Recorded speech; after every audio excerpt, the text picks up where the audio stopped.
If you haven't yet watched the Canvas Vitals video for assignments, it would be helpful to check that out prior to watching this video. As mentioned in the assignments video, the items and assignments feed into the gradebook. As long as the assignments are published, meaning the green check appears next to them, they'll appear in the gradebook. So let's take a look at the instructor view of the gradebook. In the gradebook, the first column will show the names of all the people in your class. The next column over will show the pen keys, and then each successive column shows the names of specific assignments in blue. It kind of appears like a link since you can actually click it to view the assignment details.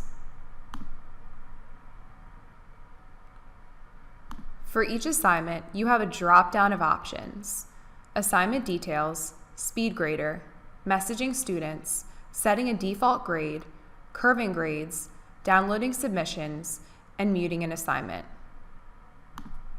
Assignment details gives you some stats in case you want to see the range of scores across students and the total submissions you've graded. We'll get into Speed Grader in a later video since it takes you to an entirely new window containing a bunch of different features. If you want to submit a message to students or a student for various reasons, you can also do that. Sometimes when an instructor sees that a student hasn't submitted anything for a paper, they'll send them a reminder message using this functionality.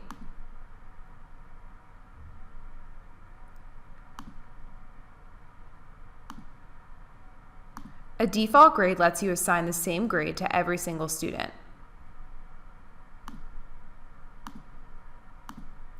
Curving lets you insert the average score that will serve as the curve, and then the chart can make the calculations based on the scores that have been entered for all students for this assignment.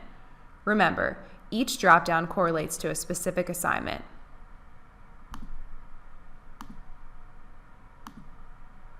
You can also download the submissions as a zip file, so that way you can save the docs directly to your computer if you want.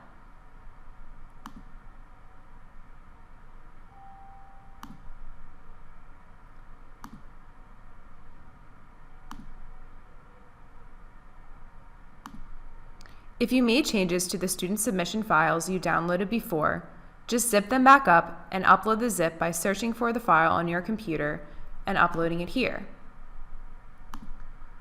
Students will see the modified files in their comments for the submission. Finally, you can mute an assignment.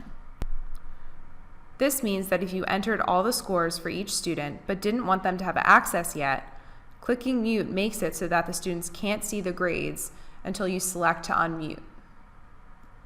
So the columns with the blue text go on to list all of the course assignments, and then we get into the columns with black text. This shows the grade percentages underneath. These are the assignment groups, meaning I've already sectioned these off in the assignments tab.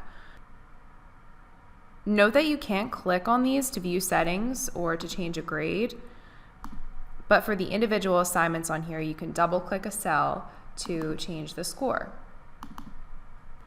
In case you're curious, students see the gradebook differently. If we go to Student View and click Grades, you'll see that the students can arrange the grades by assignment group, due date, module, or title. If a score isn't yet posted by the instructor, students can also test a what-if grade. If they double-click here and type in, say, a 5, you'll notice that the score at the very top, the total, changes. To revert to the actual score that the student has currently in the class, choose this button.